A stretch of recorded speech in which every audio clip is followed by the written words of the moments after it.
this is the thing with running a business. You just have to do it. You don't know what you're doing. You have to just kind of keep making mistakes and learning from those mistakes.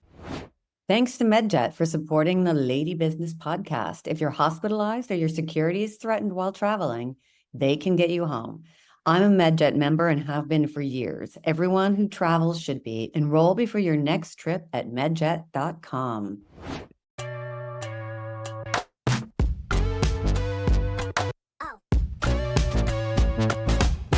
Welcome to Taking Care of Lady Business, where we get real about what it takes to succeed, whether it's in business, life, or both. I'm talking to game-changing and visionary women who've broken barriers, built empires, and redefined success on their own terms. They'll share their strategies, secrets, and the no BS advice you need to rise to the top. I'm your host, Jennifer Justice, also known as JJ. Let's get into it. Hi, everyone. Welcome to this episode of Taking Care of Lady Business. I'm Jennifer Justice. Today, we have Georgia Dant, founder and CEO of Marfa Stance. And we're down in Tribeca at Laughing Man Studios because she is in town from London, so we have the pleasure of seeing her in person. And if anybody's ever been in Tribeca, they know that they know of Marfa Stance because she was the first one to have these pop-ups here. So thank you so much for being on. Thank you, Jennifer. Thank you. I know so many people who are going to love hearing from you. Well, it's very nice to be here. Thank you. So let's start first a little bit about your background and how you Sure. came up with this brand. Yeah, how did you start? I started actually mid-air. So we were talking earlier about being on planes, doing lots of work. Yeah. So I was traveling a lot in my previous job. I flew from different climates, different cities, different environments. Had on my trips, I had to do lots of different activities, different events like dinner, then I don't know, hiking and whatever it was, meetings. Yeah. And so I needed something that could do everything. So rather than packing 5 different coats for 5 Right. different weather patterns or events, I thought, how can I come up with an idea that basically did it all? So mid-air, I was kind of, sketching, designing, thinking, what could I do? Quilting felt really interesting to me because it was comfortable, but it was light, easy to pack. Yeah. Adding a collar, adding a hood if it rained. So I'd always go from, London to New York, get off the plane in London, it was raining, so I needed to add a hood. I get off the plane in LA, I needed to take everything off because it was hot. You go to Aspen, add a liner. Yeah. So the idea was that I could create pieces that were sort of interchangeable. You could jigsaw things together. You could bolt on an accessory. You can update your style based on whoever you are and wherever you go. Mm-hmm. And then the idea came to me also that the idea of longevity and the fact that you could have a piece, you could buy it in 2020 when I launched, and in 2025, 2026, you could come back and see me and you could add a different collar, different accessory. Right. And so you're evolving your piece Yeah. as your life evolves. So the idea of these pieces being living in a way was so interesting to me. So I kind of came up with the idea love because it. I didn't know that story. I didn't know really- how you came up with it. I mean, Really? I knew you had a background in fashion, right? Yes, You yeah. were a Burberry. yes, I was at Burberry, then I was at Rag & Bone for many Yeah. years. And so the idea of working at these other brands gave me such insight, but it also gave me sort of, I guess, impetus to do something different in the industry because Yeah. you design collection after collection. It's And you were a designer at both of those yes, places. yeah, I was a designer. So yeah, I was part of the churn, like Yeah. collection after collection. Yeah. It felt meaningless. And I was like, what do I need as a person, and particularly as a woman? Yeah. What do I need? Because menswear is often very functional. You kind of, you get style and function combined, whereas women's wear, you don't. You either get function and you have to wear like North Face or Patagonia, Yeah. look like you're going up a mountain, or you get fashion and then it's not functional at all. Yeah. So mid-air, I was kind of like, okay, I need to combine style and function and responsibility. So the idea of this renewability, the idea of you can add things for function, you can add things for style, and inherently your pieces are functional, but they also are designed to look also stylish. Yeah. So smart. I Yeah. mean, if you Yeah. ever spend a day in San Francisco, you need your Exactly. entire coat. Well, San Francisco Yeah. is a perfect Especially market. in August, which is crazy. It's like London. I'm used to Yeah, it. exactly. No. So- I think that's so amazing. Yeah. I love that. I mean, I've known you for 5 years and I didn't Yes. even know that full. Yeah, that's and- the thing. Yeah. Often these things, the great ideas come through filling a need and Exactly. answering a question. And I was trying to create a solution, but it's multi-pronged solution. It's like if you're a conscious consumer, the brand fits Yeah. your brief. If you like to have multiple homes or you like to travel a lot, the brand fits your Yeah. need. So it's sort of something I wanted to introduce into the industry, which is Right. something new. Yeah. Going through different climates. Yeah. But, you have your background is really in the creative side of things, Yes. right? Yes. Right. Yes. So I find, a lot of creatives come up with these solutions, right, to Yeah. start new businesses, but ultimately they don't know the business side of thing. Totally. So, Yeah. so were you working at Rag and Bone while you came up with the idea and decided to quit and do it? Well, actually, I mean, I came up with the I suppose I came up with the problem when I was at Rag and Bone, let's say. Yeah. I didn't come up with the solution until Yeah. I left. So Right. for me, I'm completely 100% focused on what I'm doing Yeah. at all times. So I knew I couldn't Yeah. focus on this while I had a job. Yeah. So I was Not a multitasker. I'm not I'm not a very good multitasker, let's be honest with myself. Yeah. I'm terrible. Know So I thyself. had to kind of say no, I need to stop this. I moved back to London. I spent a year realizing and developing the solution to the Yeah. problem I thought I had, and I thought lots of other people had. And so then I spent a year in Italy, in London, developing the products, and then I launched a year later. And so what about the business side of things? Like, how did you start understanding what that Yeah. was? I'm sure you knew a little bit working there, but Yes, you know a little bit, but you really don't know a Yeah. lot, especially when you're just a designer. I mean, I was head of design at Rag & Bone, so I kind of was, I suppose, touching other areas of the business, like marketing and, Yeah. sales and all of that kind of thing. I wasn't in a sort of bubble like I was at Burberry. Mm-hmm. At Burberry, I was strictly a designer. So yeah, I kind of, you saw a bit of it, but Yeah. you don't really know the full extent until you actually take the jump and start a business. And then Right. suddenly you understand how to make a DHL way bill and you understand how Right. to do a spreadsheet, which I'd never done before in my life. And so then I had to learn on the job essentially. Were you learning yourself, or did you Yes. reach out? Did you have a pool of I people mean, I that had you a were? few people that helped, Yeah. of course. Like you can never do anything alone. Yeah. And so, I had people that I kind of called up to say, how do I create a spreadsheet? How do I Yeah. use Excel? I didn't know how to use Excel. I still don't know how, I and still I don't know. probably I never can't will. do formulas. I Yeah. just give up.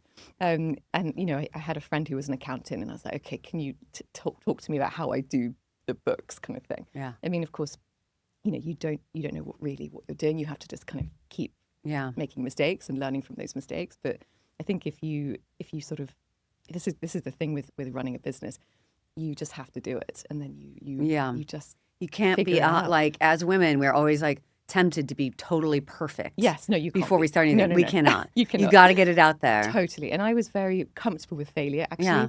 So I went into this knowing that, I might mess up, Yeah. but it's okay. I don't have this Yeah. huge ego that I'll be so devastated if Yeah. my ego gets tainted. It was fine for me. I was like, okay, I just Yeah. have to, it's brave and it's bold to try it. So I'm just going to go with that and I'm just going to try.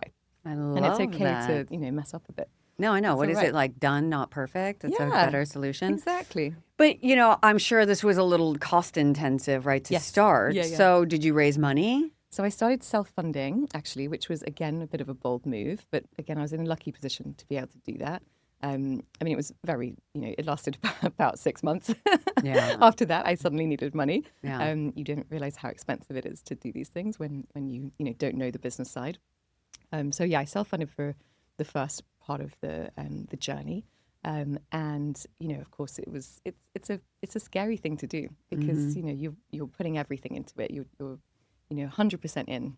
There's it can't fail basically when you Right. do that. It's like Yeah. your life savings into something. My partner was like on tenterhooks every day. But it was something that I really believed in, and I really wanted to do it with my to have full control. To be honest, was Yeah. one of the reasons that I wanted to do it, because I didn't want to have investors or anybody else kind of trying to help or sway me into doing things. I wanted to have laser focus and start the brand in the way I thought was the right way. Mm-hmm. And so And grow it in the right way. and grow it in the right way. Right. And so for me, it was the only way to do that initially was to self-fund, Yeah. because then I had full control. Yeah. So that's how it happened. And then I was so fortunate that that a wonderful lady in New York made an order, and it was very early on. It was in 2020. And at that point, I was the only employee. Yeah. So I was packing every order. I was writing the note saying thank you so much. I was sending the email saying thank you so much. And she emailed me and said, "Can I call you?" And I said, "Oh, God. You're like, oh Oh no, she God. hates it. She What? hates it. She's going to return it. Right. I don't know how to do a return Yeah. way bill. I don't Yeah. know. But I said, I really was like, but I said, okay, yes, I'd love to speak to you. I hope everything's okay. And I got on the phone with her, and she said, I'm so impressed by everything, the quality, the product, the way you've interacted with me, your story, all of this. That I would love to support you. How did she find it in the first place? Because you launched direct to consumer Direct first, to right? consumer, yes, yeah, via So, Instagram. oh Yeah, the yeah. power of Instagram.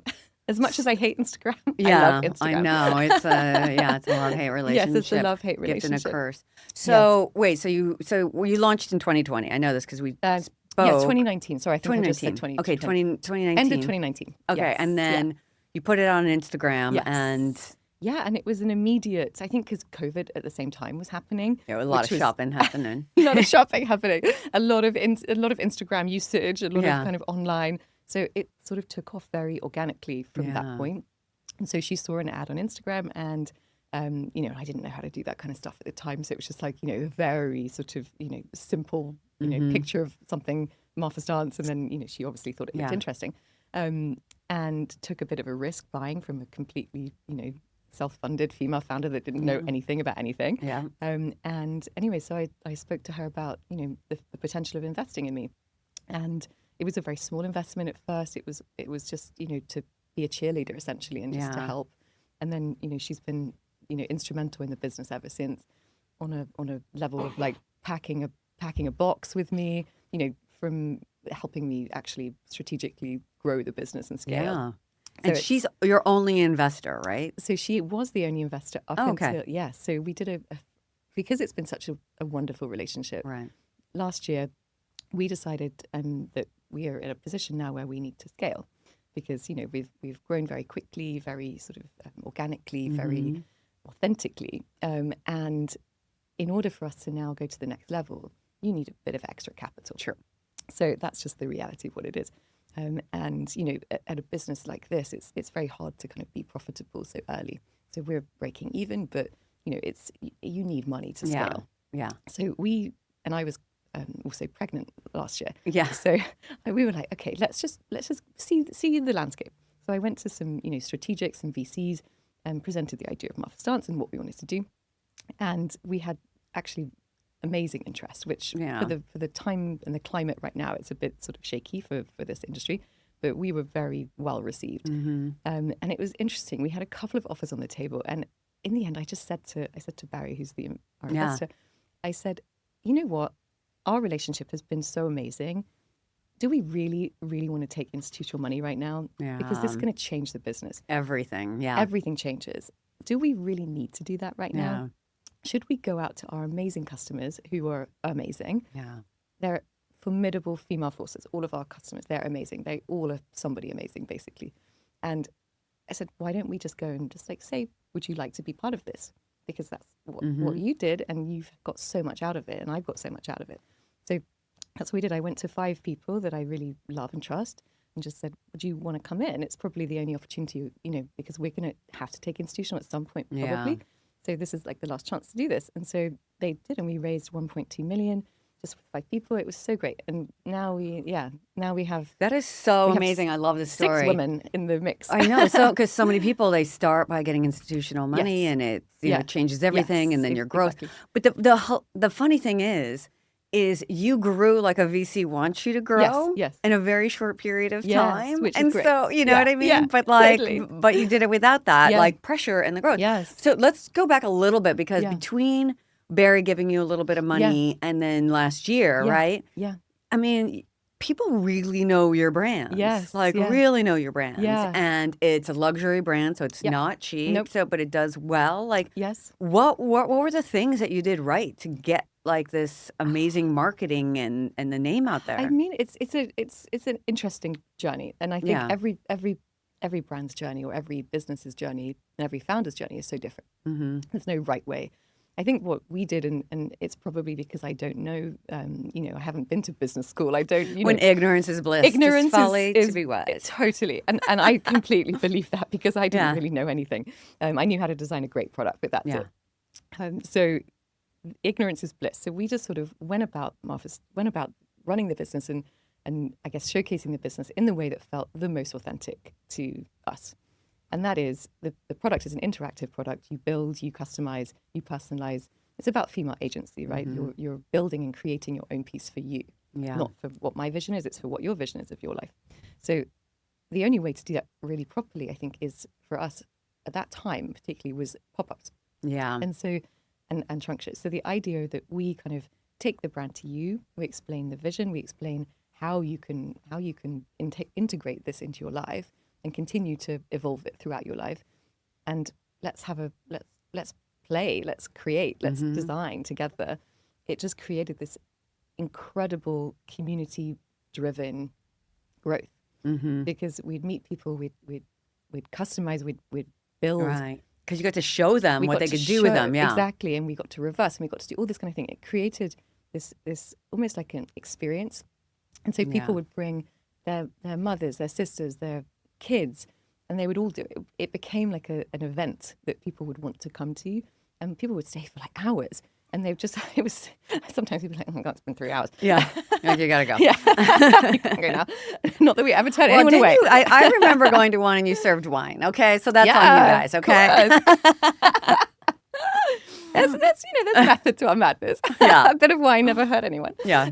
So yeah, we try and like incorporate sort of people and their families and if there's a sort of female winemaker, they will come and serve the wine. If there's a chef in the area, they come and serve their creations. If there's a female florist, like whatever, we try and bring in the community into these events so they become very collaborative and it becomes this multi-generational effect. And then people tell people, and then those people tell people, and then they want to host us. And, it sort of, it authentically grows quite quickly. Yeah. And so that was the reason I think that people knew us very quickly. Yeah. Because we were different, we were doing something interesting, it was interactive, and, we were quite accessible. Like you could come see me, you can call me, like whatever. It's not this sort of, I suppose, like a closed door. We're quite an open brand. I mean that's, and that referral and that word of mouth, it's like that in the community, that like builds loyal customers forever. Yeah. And our product is it's a repeat business model because you come back and you add something new to your piece. So you continuously have relevance to a customer. No, I turn mine inside out. Yeah, But exactly. it is my travel coat. Yeah, it's you know what I mean? because It's thin and I can, exactly. Yeah. So you built this whole community. Yes. And then when do you think, like, in how many years did it really like take? It was like, I mean, it was quite in 2020. It happened quite quickly because we came. I mean, we met so early on. Like, I remember our first Zoom. Like, I was so nervous. Yeah. We didn't really know what we were doing. We were like, "Hi, Jennifer." I love it. How can you help us? But that's a good thing. It's like everybody should know that you don't go in there like totally knowing everything. My you gotta goodness, be vulnerable and like anything. be open to everything. I remember you said, "How can I help you?" And we were like, "We don't know." Actually, we just wanted to chat. But no, it was sort of it's been really interesting. I mean, it's the idea of in 2020 when it really kind of just everyone knew about it because of COVID and because of all this kind of stuff, and because of the internet being like such an important part of everyone's life. Like knowing a brand story, like supporting a female founder became very sort of popular. And then after that sort of subsided to a bit, we came to New York in 2021. As soon as I could get on a plane, I got on a plane and came here because we were growing a New York base. And we did a pop-up, in Tribeca, like across the street. And it was the most insane thing I've ever seen. Through having no strategic marketing, purely word of mouth, we opened the door, I think it was like at 4 p.m. because we thought we'll do 2 hours that day and we had a full day the next day. We took this pop-up for a day and a half. Yeah. We opened the door at 4 p.m. Like we were setting up, like Barry and I were like setting up with Holly, who was from our team, opening boxes, hanging this, like trying to put something in the window. Like we're not set designers, but we just thought, let's just try it. We made $100,000 in an hour and a half. We were like, my God. What is happening? No, I've never seen anything like that. it. That is insane. Seriously, I've never seen anything like it. We didn't know what to do. We were like, how do we? Okay, please wait. Everything it was just the most crazy thing. That's when I really knew it happened. No, that's when I showed up and I was like, I'd want a hood. And everybody's like, we're really low stock. I'm like, okay, I'll wait. I'll wait to get the hood. Yeah. Wow. And is there a time, I know in retail in particular, like, you get some big orders and then you have to fulfill them. Yes. Like that you felt like you were a little behind the 8 ball, like financially and stuff, and doing that. Yeah, I mean, it's hard when you're direct to consumer and Yeah. you're sort of limited funds, right? Yeah. Because like we haven't taken a ton of investment at all. It's been Yeah. quite sort of Yeah. slow, steady. Because it's direct to consumer, we have to take the risk up front. So we Yeah. have to buy the stock. We don't have wholesalers saying we're going to buy. So you still have no wholesale. We have a few. So our business is 90% direct, 10% wholesale. So we have wholesalers in Japan, in South Korea, a couple in Europe, but there's one person in America that stocks us, and her name's Laura Vinroot. She has a shop called Capital. She's our only stockist. But yes, so we have a few stockists, but not very many. Yeah. So we take all the financial risk up front when we have to place our bets on what it's going to sell. But I think we all know the business so well. We know our customers so well because we're so customer centric that we've never really had an issue there. You know, there's of course, there's some leftover stock here and there, but it's okay. Our product doesn't change. It's the same 5 iconic styles. Yeah, from the day that you started it, and now it's like you didn't even change a button or a buttonhole. It's exactly the same. And, Yeah. and every neckline has to be exactly the same because of all the accessories. Yeah. So the idea is you can buy something. When we launched in 2019, 2020, you can still wear that same piece and come and get a new accessory and button on. Yeah. So nothing changes. It's what we do, which is the kind of newness, is we do limited edition versions of each piece. Yeah. So I use a lot of surplus materials. So this vest might one day come in a completely different color with different fabrications, and it's patchworked, so therefore it's limited edition, but it's the same thing. It's just limited. Ooh, so people have to get it while they can. Exactly. Love it. And that creates that desire and totally. And then everyone, gets to kind of have something totally unique because then they customize it in their own way. But maybe we only need 25 of that colorway. So you know what happens in New York? When someone gets something, everyone gets it, and then everyone looks the same. Whereas with Marfa, everyone looks different, even if it's the same brand. No, I mean I love it's that the whole streetwear model too. It's like trying to get this, exactly. So when did you decide then you can actually have a store? Because I know you have a few, right? Yes. Well, we have they're actual pop-ups. We haven't taken a big, so it's not like we haven't taken a lease yet, just because I'm a bit afraid. But a pop-up can be like a long period of time. Yeah. Our Madison one is 16 months. So it's quite long. It's quite long. It's like having a store. Yeah, exactly. And we have another one of those kind of stores in London as well. Right. Yeah. So I mean, your product's really considered luxury, right? Yes. And so how are you perceived in that market, right? Which can be very pretentious. Yeah. Like, oh, we didn't invite you. What are you doing here? Yeah. It's I don't know. You just have to kind of. I mean, yes, they probably do think that about us, but you don't really care. And nor can you. Yeah, if you're going to do this. Yeah, exactly. And we're made in the same factory that makes Loro Piana and Loewe. I mean, it's the same. It's just we have a more utilitarian usage. We consider our customers' needs in incorporating the function, so it looks more casual, but it's the same thing. It's the same quality. That's part of it, right? Being a female founder is just not caring. Yes, you just have to not care. And we already talked about care you about putting my customers, but I don't care about everyone else's perception. Well, and that's just it too. I mean, what is so interesting is when you didn't take any money, then you don't have to compromise. Exactly. Yeah. The sustainability of it as well, right? And that's another reason for initially self-funding. I wanted to pick the right fabrics. I wanted to pick the right way of making, the right concept of, the buildability and reversibility. Yeah. That's way more expensive than, normal. You talk about your craftsmanship, how did you find all those people to be able to do this perfectly? Yes. I mean, so that was that year I took, basically, that 1 year in 2018. And I called all my contacts from Burberry because we made in Italy, and I took my little sketchbook and my kind of ideas to Italy, and I just sat with 3 factories and presented the idea of what I wanted to do, and they sat me down, they sort of listened, and I was like, oh God, they think this is a terrible idea. But they all said yes. Yeah. And so 3 of them, they're the same 3 factories we still work with. We haven't got any new ones. That's amazing. Same because it's same neckline, same factory. Yeah. We're very consistent, which is good. Yeah. So the 3, and they're just so thrilled with how it's grown, because obviously they started with one piece that was 25 units, maybe. The other factory started with I don't know, actually we started with one factory initially. They made the quilt, the collar and the hood. Another factory made the parka that went over the top. And the third factory, I was like, okay, we're not ready for you yet, but wait. Yeah. And so those two factories started, and then the third one came on board once we needed to, grow the business. And so it's the same three. Yeah. But the initial two, they are so thrilled because, from 25 pieces to, our aviator collar, we just placed 1,500 units of this one collar. Initially, it was like 5 pieces or something. Oh my. Well, I mean, the fact that they would take you on when I it was like know, that I too, know. right? It was a risk for them. Yeah. And Yeah. that's important that everyone knows that factories, they have to consider their costs, their integrity. So Yeah. for them it was a big risk to take me on, but I think they understood that I was doing something differently in the industry, and they understood that I cared and I had the passion, and I didn't have a whole host of investors behind me that would have squeezed the margin. I Yeah. was doing it responsibly, and Yeah.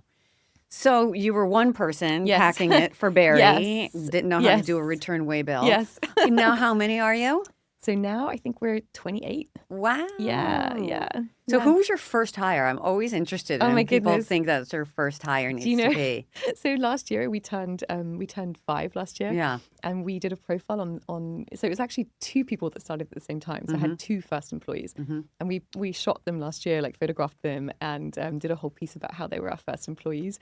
We did the first of everyone. We did first employee, first factory, first journalist who wrote an article, like all of that kind of stuff. Yeah. So the first two employees, Jessica and Zoe. Jessica was my ops person because I did a DHL bill to Barry, did a return from someone else, and I was like, okay, I've been doing return and shipping labels now for like 5 months. Yeah. I need some help on this. Yeah, what do you think is a better use of your time? Yeah, exactly. I was like, I need someone to help me with this. Yeah. And then there's like duties and customs. I was like, I don't know what I'm Yeah. doing. So she came on to sort of essentially be our sales and ops, assistant.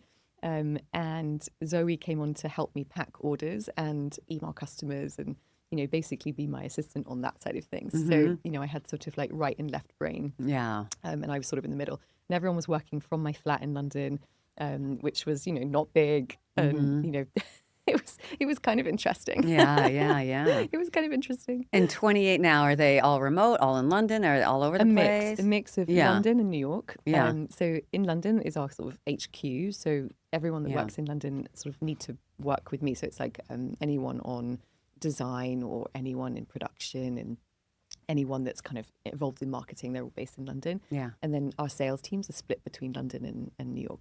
Oh, I love And actually it. one person in LA too. Oh, okay, cool. Yeah. And then what about you've done some really interesting marketing campaigns. Yeah. First of all, you use a lot of real people, Yes, right? yes, and yes, all multi-generation, Yes, as you've said. Yes. And then you just did the Michelin Thomas collaboration. How did that come about? Well, we actually met at a dinner party. Do you know Lizzie Tish? She hosted. I know of her. I think I follow her. Yeah, she hosted a dinner party for me because she discovered the brand, and Yeah. she was like, "Oh my God, what are you doing? I Yeah.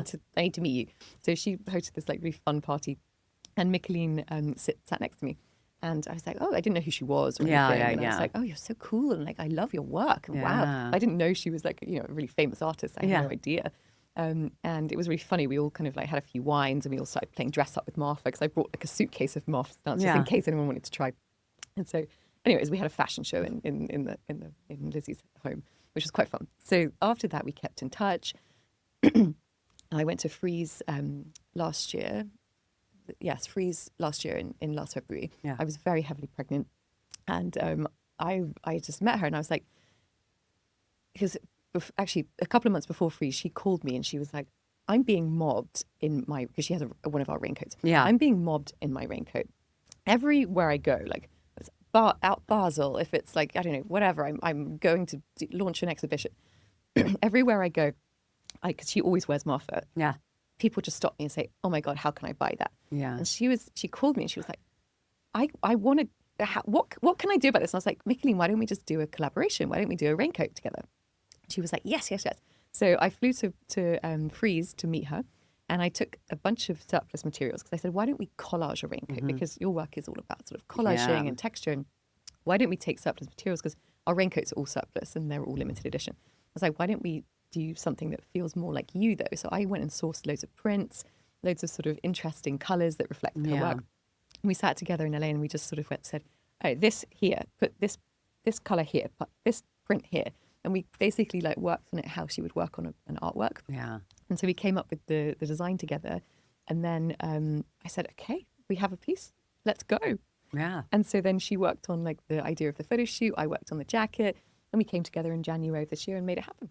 Yeah, I know. It's amazing. I've seen Yeah. it all over. I've had a couple of friends. My friend Michi's in it. Oh, yeah, Michi. Yeah. Yes. Yeah. And So, Isolde's in it too. Yeah. yeah, Yes, exactly. So yeah, Mick exactly. Laleen was like, I want my crew to be in it. Yeah. It's for the people. Uh-huh. You know, and that was her slogan. And she was like, why don't we just do 12 people that are my friends, each wearing it in different ways, because Yeah. that reflects how Marfa Stance can, you know, embody your own sense of style. Right. And so everyone customized in their own way, and it just looks amazing. So yeah, we've almost love sold it. out. Yeah. We've got like one piece left or something. Oh my God.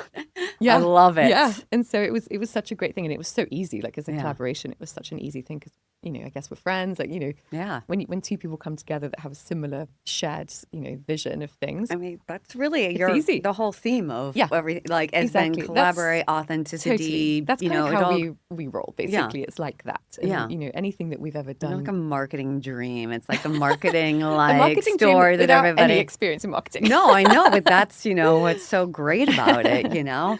Like, that's the thing. It's like you've done so right. And, Yeah, you I know, think it's because it's just what I believe is the right Yeah. thing to do. I don't know whether it's really the right thing to do, but it feels right for the brand and Yeah. for who is interested in the brand. So well, and Yeah. then, yeah, I mean, if you had gone out and said, we want to do a partnership with an artist and gone Yeah. out, it just wouldn't, you know. it would feel like a partnership with an artist that had Yeah. you know, contracts and all that kind of stuff. Had you ever done anything else like that, or? The only other collaboration we've done, again, was in the art world, actually. Again, very similar thing. Mm-hmm. It was, I've always been inspired by the Quilters of the Cheese Bend. It's a community in Alabama of these amazing women that, you know, quilted for survival, essentially. But Yeah. they are just so, they just have this inherent sense of style that they made these quilts so stylized and so sort of with a real identity that they've become like, they've created an art movement, essentially. Yeah.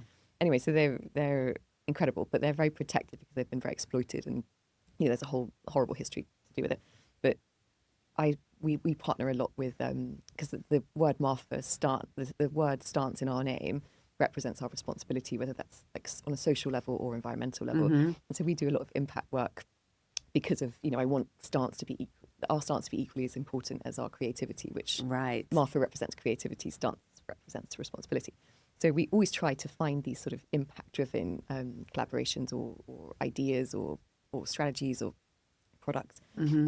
Anyway, so I was talking to one of our partners, Build a Nest, which is an amazing organization, and they were saying, who would you like to collaborate with? I was like, I'd love to collaborate with the Quilters of the Cheese Bend, but I know that could never happen. And they were like, no, we are actually at the minute working with the Quilters. I was like, really?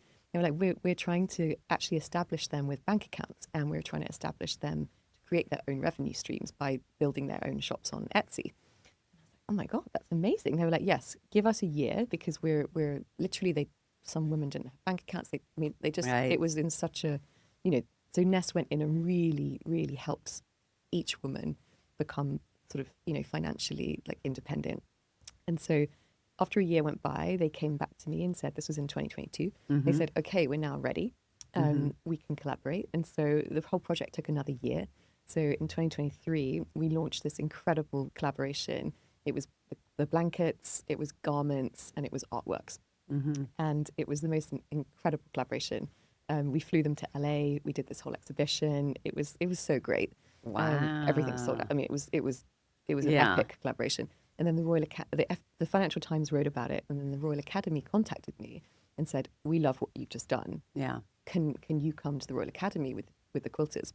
And so then we did a bespoke Royal Academy blanket with the quilters, and then we exhibited in the Royal Academy, which was I mean, dream collaboration. mean, It was like a seriously. dream, and it was all not for profit, which was Yeah, so yeah, great. yeah. So at the time, we'd made the largest financial impact to that community that anyone had done to date, which was so amazing. Wow. Yeah, it was amazing. You know what I realized? Well, first of all, I was going to ask you what Marfa Stance stood for, Yeah. so but now I know. Now everyone else knows I've known. Can you explain your garments? Because you talk about quilts, etc. Because like if somebody doesn't know and they're just Yeah. listening, right? Yeah. We never even went into exactly what it Yeah, is. we just assume everyone knows. Exactly. So yeah, Because you said quilt, you know what I mean? So Yes. people understand. the like- iconic, you know, when people see a Marfa Stance, it's quite, you know, it's not branded. The intention is it's non-branded. It's Yeah. branded through design. yeah. So I mean, you see lots of quilted garments in the world, and especially at the minute, everyone's copying Yeah. our garments. But quilting's been going on for years, Mm-hmm. centuries. Like the Queen wore a quilt. The Yeah. Barber quilts are something very popular and And in the famous. U.S., we don't really use the term quilt. It's just like an Ah, outdoor coat that oh, like okay. has Oh, the really? stitching on it. We don't really call it Oh, like quilted in like interesting. a normal, you Oh, know what I really? mean? But yeah, Ah, when you talk about the queen wearing a quilted jacket, like yeah, yeah. exactly. So the quilted jacket has been around Yeah. for a long Yeah. time, but what I wanted to do was kind of, I guess, take the quilted jacket perception of it is kind of quite countryside, Yeah. kind of quite old, a bit Yeah. stuffy. So I wanted to take the idea of that and modernize it and reimagine it in a kind of modern context. Yeah. So that's sort of what I did with the quilted idea. So the quilted jacket became something that was light because they're very rigid Mm-hmm. traditionally. So something very light, lofty. So I used the onion quilting, which is this kind of like oniony shape, Yeah. which often they're quite sort of tightly quilted in a crisscross. I took the idea of this onion, which is derived from a military garment, because it's the quilting being an onion shape is light, lofty. It gives you space, so it drapes rather than being rigid and Right. quilted. And make it look like a square. Yeah. Yeah, exactly. So I wanted to make it unstructured. So the quilting is onion shaped, very very identifiable. What is very unique about our garments is often they're all reversible. There's always two colours to them, and they're often patchworked, and the patchwork is using up surplus materials. So you can really spot Marfa Stance around because it's got this sort of very unique and iconic patchwork design to it. Some of them are plain, Mm-hmm. but the one that you have actually is double. Yeah. It's like color blocked. There's always some sort of element of color block Yeah. or color play, and the quilting is something that's iconic to us in this typical shape. And I think also what's very recognizable is the buttonholes around the neck, which Yep. is Like you can see right now. yeah, exactly. Mm-hmm. And that's on every garment, so you can button the accessories, and everything's got seam binding. Everything's got these. I mean, I can go into like Right. Right. Right. geeky detail with every single thing, but that's what makes us stand out because Yeah. it's everything has the same consistent details, just in a different kind of Yeah. body. Are you going to expand into other things or? Yeah, I mean, it's our we stand behind our icons. Yeah. We're very consistent, and that's what I think what makes us stand the test of time because Mm-hmm. it's we're not sort of deviating and just confusing our customer. This is what we stand for. Um, so we have our 5 groups, which is we have the parachute group, we have the quilt group, we have the aviator group. I'm wearing the aviators. These are smaller and more petite, and they're designed to be Right. liners. But all outerwear All outerwear, Yeah. all vests. Mm-hmm. So our kind of 5 iconic groups, we are this year actually making one of each icon into menswear. So yeah, we're Amazing. launching menswear in October. So we're going to have an aviator, we're going to have a raincoat, we're going to have a parachute and a quilt. Love it. Yeah, so that's kind of our new launch this year. But the idea is that it's all shareable. So it's fit on a man and it's designed for a man, but I could definitely wear it. You could definitely wear Any man that has is going to lose that coat in a minute. it. Exactly. Any To guy that whatever buys woman it is in is there. going to lose it. Yes. Exactly. So they're going to have to just buy 2. Okay, yeah. Yeah. There you go. Yeah. And then the great thing is that accessories can be shared Yeah. because all the accessories are the same. The necklines are going to be the same. So it's this idea of shareability, which Yeah. I kind of like the idea of. So yeah, we're launching that in October. And then when I gave birth to my daughter, my factory sent me a Marfa for her. Oh my So God. just as a present to me, which was Yeah. so sweet. Yeah. And it's the cutest thing. And we posted it because it was the UK Mother's Day a couple of Yeah. weeks ago. We posted myself and Sunny wearing the same coat. Yeah. And everyone was like, I can't find it on the website. Where is it? Where is it? Oh my God. And I was like, oh, maybe we're launching kids. Yeah. Yeah. So yeah, we might do You're some good, yeah. mini-me's. The only thing is you need to, whatever accessory it is, it needs to be able to be like held on somehow. Exactly, Because exactly. my son has that North Face that the hood would come off. Yes. I had to pick that hood up so Oh many my different goodness, places I at his bet. friend's house. I can't. I was like, I'm not doing that again. It needs a connection. Yes, exactly. Yeah, it needs a connector. A little Good tip. idea. Okay. Thanks. So for if design everybody, tip. when it happens, you know where she got the idea. Love it. You heard it here first. Exactly.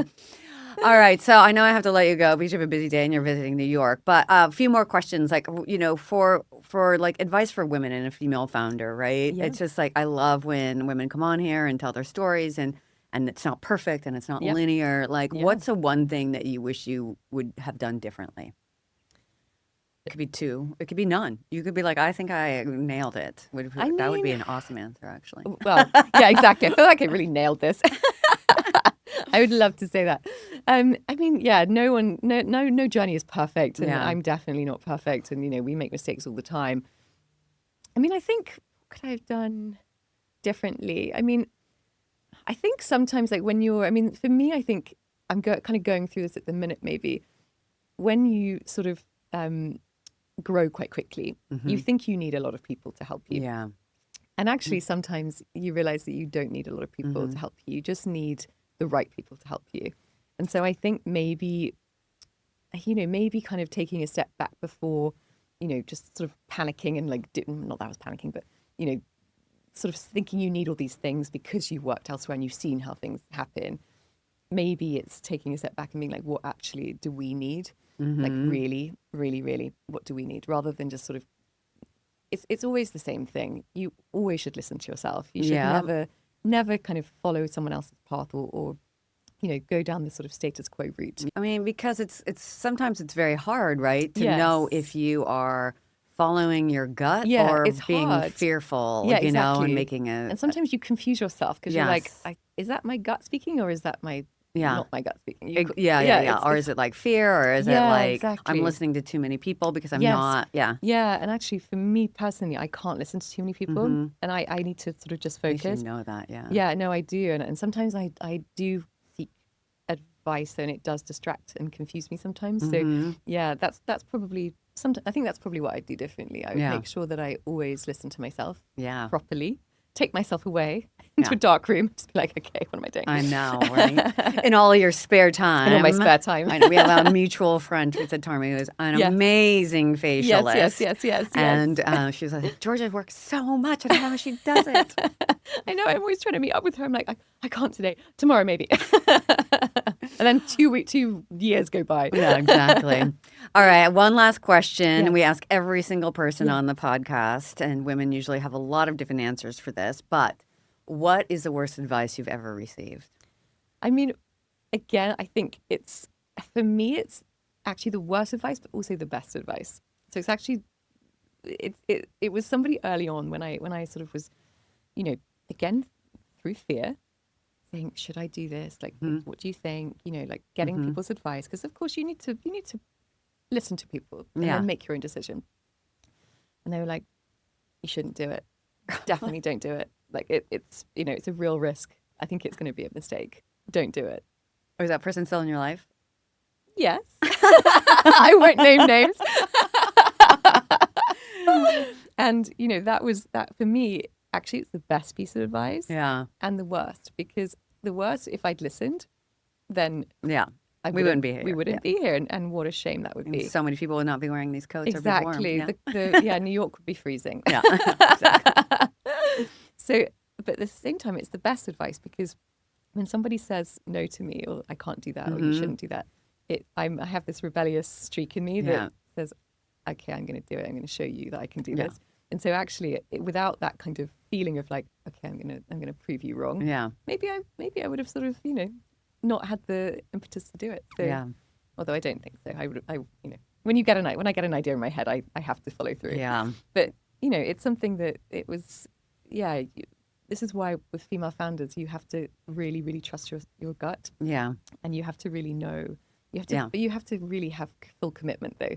Yeah. And I knew that I was going to put everything into this. Well, because we have a million people all day long telling us what we can't do. Exactly. So, So it was the best and worst piece of advice because it made me do it. Yeah. It made me like have a real conviction to prove that person wrong. And that person was a man, just to say. Just saying. Of course. All right. So thank you so much. This has been amazing. If people want to find you and Marfa Stance, how do they do that? So go to our website. It's marfastance.com. We have a store on 67th and Madison. It's a pop-up store. So come see the team. You won't see me always. In fact, I'm there Thursday. But you'll see my team who are amazing. And visit our site, visit our Instagram. You can get in touch with me, DM, email. I love it. Yeah. Cool. She's just DM me. Yeah, me. In my spare time, I will get Yeah, back. exactly. Thank you so much. Thank Thank you, you for Jennifer. everyone listening to this episode of Taking Care of Lady Business. Until next time, I'm Jennifer Justice. Thanks for tuning in to Taking Care of Lady Business. Don't forget to subscribe, rate, review, and share this episode with a friend who needs that extra push to own their success. And if you want more strategies, stories, and exclusive content, follow us on TikTok at Taking Care of Lady Business, on Instagram at thejustice.dept and Jennifer Justice L, or visit our website at thejusticedept.com. Taking Care of Lady Business is a production of Lady Business LLC and Salutations Media Co.